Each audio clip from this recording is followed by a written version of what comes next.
سورہ فاتحہ کتاب کا قرآن کا افتتاح ہے، قرآن کی اوپننگ ہے. فتح فا تا اور ہا، فتح اوپننگ کو کہتے ہیں، کسی چیز کو کھولنے کو کہتے ہیں. تو یہ قرآن جب ہم کھولتے ہیں تو سب سے پہلی سورہ نظر آتی ہے. اس کی مناسبت سے اس کا نام جو ہے بہت ہی بہترین ہے. انشاءاللہ سورہ فاتحہ کی ابتدا کرتے وقت جو ہم سب سے پہلے دیکھیں گے کہ ہم جب الفاظ ہی عطا کرتے ہیں نا سورہ، تو سورہ کیا چیز ہے. ہم سورہ کی تھوڑی سی ڈیفینیشن دیکھ لیں. اور مجھے امید ہے کہ آپ تمام بہنیں انشاءاللہ آپ لوگوں کے پاس تمام وہ ٹولز موجود ہوں گے جو اس وقت آپ کو اس کلاس کے لیے تیار کر سکیں. آپ لوگ دعائیں کر کے بیٹھی ہوں گی، آپ لوگ نفل اگر پڑھا کریں ضرور اللہ سبحانہ و تعالیٰ کے سامنے 2 رکعت نماز حاجہ پڑھ کے بیٹھیں. پڑھنے والے بھی اور پڑھانے والے بھی، یہ بہت ایک اچھی پریکٹس ہے کہ جس سے اللہ سبحانہ و تعالیٰ سے یہ دعا کر کے صلاۃ و حاجہ میں بیٹھیں کہ اللہ سبحانہ و تعالیٰ ہمارا دل اور دماغ کھول دے، اور یہ تمام باتیں جو ہم انشاءاللہ سیکھنے جا رہے ہیں اس قرآن میں اس کو ہمارے دلوں میں اتار دے. تو انشاءاللہ تمام بہنوں سے امید ہے کہ آپ لوگ نے دعائیں بھی ضرور پڑھی ہوں گی. قرآن فہمی کی میں نے آپ کے سامنے 2 دعائیں پڑھی ہیں. انشاءاللہ اگر آپ لوگ چاہیں تو وہ یاد بھی کر لیجیے گا. ہم کوئی کلاس میں مسلسل یہ دعائیں پڑھیں گے انشاءاللہ بگننگ میں، تاکہ ہمیں یاد ہو جائے. اور انشاءاللہ ہم گوگل کلاس روم میں بھی شیئر کر لیں گے آپ لوگوں کے ساتھ. جن بہنوں کو نہیں یاد ہے وہ انشاءاللہ یاد کر لیں. تو انشاءاللہ آپ لوگ اپنا پیپر پینسل تمام چیزوں کے ساتھ تیار بیٹھی ہوں گی. مصحف آپ کے سامنے کھلا ہوا ہوگا. ہم اسکرین بھی شیئر کر رہے ہیں. آپ تمام بہنیں جو اس وقت ویبینار پہ موجود ہیں وہ اسکرین بھی دیکھ سکتی ہیں انشاءاللہ. اور ہم پہلی بات جس سے آج کی کلاس کا آغاز کریں گے وہ بات یہ ہے کہ سورہ فاتحہ جب ہم پڑھتے ہیں نا تو پہلا ورڈ جو ہمارے منہ سے نکلتا ہے سورہ. سورہ کیا ہے؟ کچھ چیزیں آپ لوگوں کو ایک اور بات بھی انشاءاللہ بتاتی رہوں کہ ہم جیسے سورہ کی ڈیفائن کرنے جا رہے ہیں تو ہم اس کو کیوں ڈیفائن کرنے جا رہے ہیں. بہت ساری دفعہ ہماری ماشاءاللہ سے بہت ساری ہماری بہنیں ایسی ہوں گی جو بہت ساری کلاسز اٹینڈ کر چکی ہوں گی، ان کو بیسک قرآن کی تعلیم ان کو اندازہ ہوگا. ہو سکتا ہے قرآن فہمی کے کوئی وہ کلاس بھی لے چکی ہوں جس سے ان کو بنیادی چیزوں کا اندازہ ہوگا. لیکن بہت سارے لوگ ایسے بھی ہوتے ہیں جو پہلی دفعہ قرآن کو ڈیٹیل سے پڑھ رہے ہوتے ہیں. انہوں نے قرآن کی تفسیر یا کوئی علوم القرآن کے کوئی کورسز نہیں کیے ہوتے، جس کی وجہ سے ان کو کچھ چیزیں انشاءاللہ جو ہم اس میں یہاں پہ کچھ پوائنٹرز شیئر کریں گے، کچھ بالکل بنیادی باتیں شیئر کریں گے. اس سے فائدہ یہ ہوگا کہ ہماری جن بہنوں کو آلریڈی اندازہ ہے ان کی ریویژن ہو جائے گی، اور جن لوگوں کو نہیں پتا ان کے پاس یہ نوٹس کی صورت میں آ جائیں گے جو ہمارے لیے بڑے ہیلپ فل ہوتے ہیں آئندہ اس کو دوبارہ دیکھنے میں، یا کسی اور کو ایکسپلین کرنا ہو اگر کوئی سوال کرے تو اس کو ایکسپلین کرنے کے لیے. تو انشاءاللہ کچھ بنیادی چیزوں کو ہم یہاں دیکھیں گے. تو جو ماشاءاللہ سے ہماری بہنیں آلریڈی جن کو ان تمام چیزوں کے بارے میں پتہ ہے تو تھوڑا سا پیشنس سے کام لیں، اور انشاءاللہ ہم اپنی ان نئی بہنوں کو اکوموڈیٹ کرنے کی کوشش کریں گے جو پہلی دفعہ قرآن کو ڈیٹیل سے پڑھ رہی ہیں انشاءاللہ. تو سورہ کے معنی عربی زبان میں مختلف آتے ہیں.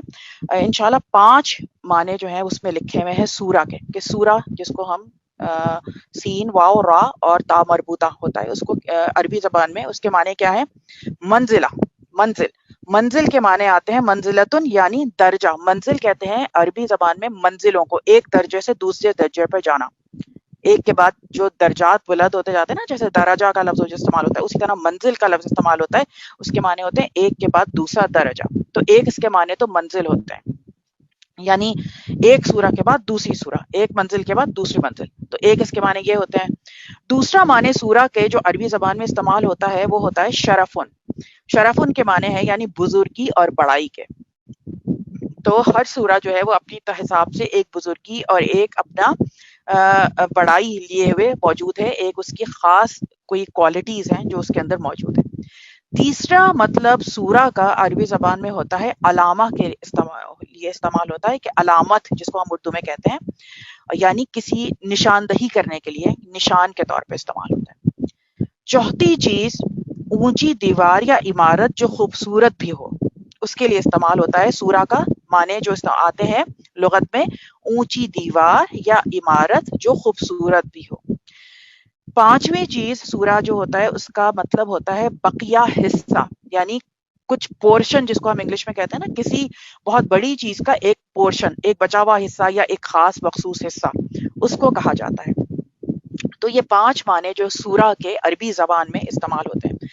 ہم آج کی کلاس میں اور انشاءاللہ آگے جیسے جیسے ہم چلتے جائیں گے ہم کچھ عربی کے معنی لغوی معنی جو عربی زبان میں استعمال ہوتے ہیں ان کو بھی ہم دیکھتے جائیں گے، اور یہ بہت ضروری ہے۔ ہم گرامر ڈیٹیل سے بالکل نہیں پڑھیں گے، لیکن کہیں کہیں ضرورت کے تحت کچھ ورڈز کی ایکسپلینیشن میں اگر تھوڑی بہت گرامر آئے گی تو ہم اس کو ضرور ایکسپلین کریں گے انشاءاللہ۔ اور آپ لوگ بالکل بھی ریکوائرڈ نہیں ہے کہ آپ لوگ کوئی الگ سے کوئی گرامر کی کلاس لیں ابھی، انشاءاللہ کلاس میں جتنا سمجھایا جائے گا اتنا کافی ہے انشاءاللہ۔ تو فوکس اس کلاس کا تفسیر ہے، قرآن کی تفسیر، معنی کو سمجھنے کے لیے تھوڑی بہت گرامر انشاءاللہ ہم اس میں انکلوڈ کرتے جائیں گے۔ کوئی رولز نہیں ہوں گے اس میں، لیکن اس میں ایکسپلینیشن کے لیے تھوڑی سی بات انشاءاللہ ضرور رکھی جائے گی۔ تو سورہ کے یہ 5 معنی انشاءاللہ آپ لوگ نے لکھ لیے ہوں گے، اگر نہیں لکھے ہیں تو ریکارڈنگ ضرور آپ لوگ سنیے گا، اور ریکارڈنگ سن کے آپ اپنے پاس یہ چیزیں نوٹس میں اپنے محفوظ کر سکتی ہیں۔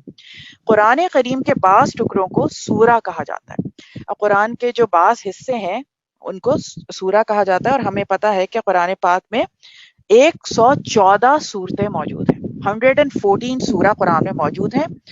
یہ سورہ آیا آگے جو ہے ان سوروں کو آگے ڈیوائیڈ کیا گیا ہے، اور ہر سورہ بنی ہے، کمپوز ہوئی ہے آیات سے، یعنی جو مختلف آیات ہوتی ہیں ان آیات سے یہ سورہ بنی ہوئی ہے۔ سورہ الگ الگ لینتھ کی ہیں، ہر سورہ جو ہے سورہ جو ہے قرآن کی، کچھ سورہ جو ہے جیسے سورہ کوثر جو ہے اس میں صرف 3 آیات ہیں، اور سورہ بقرہ جو قرآن کی سب سے بڑی سورہ ہے اس میں کتنی 286 آیات ہیں۔ تو اس کا مطلب کیا ہے کہ ہر سورہ کی لینتھ مختلف ہے، یعنی مصحف میں جب ہم قرآن اٹھاتے ہیں تو کچھ سورہیں بہت چھوٹی ہمیں نظر آئیں گی اور کچھ سورہیں ہمیں بہت بڑی نظر آئیں گی۔ اللہ تعالیٰ نے خود سورہ جو ہے اس میں سورہ قیامہ میں یہ کہا ہے اِنَّ عَلَيْنَا جَمْعَهُ وَقُرْآنَ، یہ سورہ جو ہے اللہ سبحانہ تعالیٰ نے اس کو قرآن کی جو مصحف ہے اس میں تمام آیات اور تمام سورہ اس کو جس طرح سے مصحف میں محفوظ کیا گیا ہے یہ اللہ کی طرف سے ہے۔ اللہ سبحانہ تعالیٰ نے اپنے نبی کے ذریعے سے اس قرآن کو، ان سوروں کو ایک خاص پیٹرن میں، ایک خاص انداز میں مصحف میں محفوظ کیا ہے۔ ہمیں پتہ ہے کہ قرآن میں جو آیات ہیں یہ ان کا جو نزول کے حساب سے ان کی ترتیب مختلف ہے، اور مصحف میں ہمیں یہ ترتیب بالکل مختلف نظر آتی ہے، اور اسی وجہ سے اللہ سبحانہ تعالیٰ نے قرآن کو، کیونکہ ترتیب ان کی نزول کے حساب سے مختلف تھی اور مصحف میں مختلف ہے، تو اس کو یہ تمام علماء کا، اہل سنہ و جماعہ کا اس کے اوپر اجماع ہے، اس کے اوپر سب بالکل متفق ہیں کہ یہ تمام کی تمام اس کی جو مصحف میں اس کو ارینج کیا گیا ہے کہ کون سی سورہ سب سے پہلے آئے گی، اس سورہ میں کتنی آیات ہوں گی، کون سی سورہ کہاں پہ ختم ہو رہی ہے، کہاں سے دوسری سورہ شروع ہو رہی ہے، یہ تمام ارینجمنٹ جو ہے یہ اللہ سبحانہ تعالیٰ کی طرف سے ہے۔ نبی صلی اللہ علیہ وسلم نے اپنی زندگی میں یہ کام کر دیا تھا، اور اللہ سبحانہ تعالیٰ نے ان کے طرف سے، ان کی وحی کی طرف سے یہ ہدایات آئی تھی اللہ سبحانہ تعالیٰ کی طرف سے، جس کے تحت اللہ رسول اللہ صلی اللہ علیہ وسلم نے ان تمام چیزوں کو ارینج کرا دیا تھا۔ اچھا، ہم نے جو ابھی تمام یہ معنی دیکھے کہ اس کو کہ انسان کے لیے اس کا اس سورے کو اگر ہم دیکھا جائے تو سورے ہمارے لیے کیا معنی رکھتے ہیں، تو یہ سورے ہمارے لیے معنی رکھتی ہیں کہ یہ انتہائی بزرگی والا کلام ہے، اور اس سورے میں اور اس کے مضامین جو ہیں وہ ہمیں سورے میں مختلف مضامین نظر آتے ہیں۔ یہ انتہائی بلند اور خوبصورت روحانی عمارت کی طرح ہر سورہ ایک ہے، اور سارے قرآن کا یہ ایک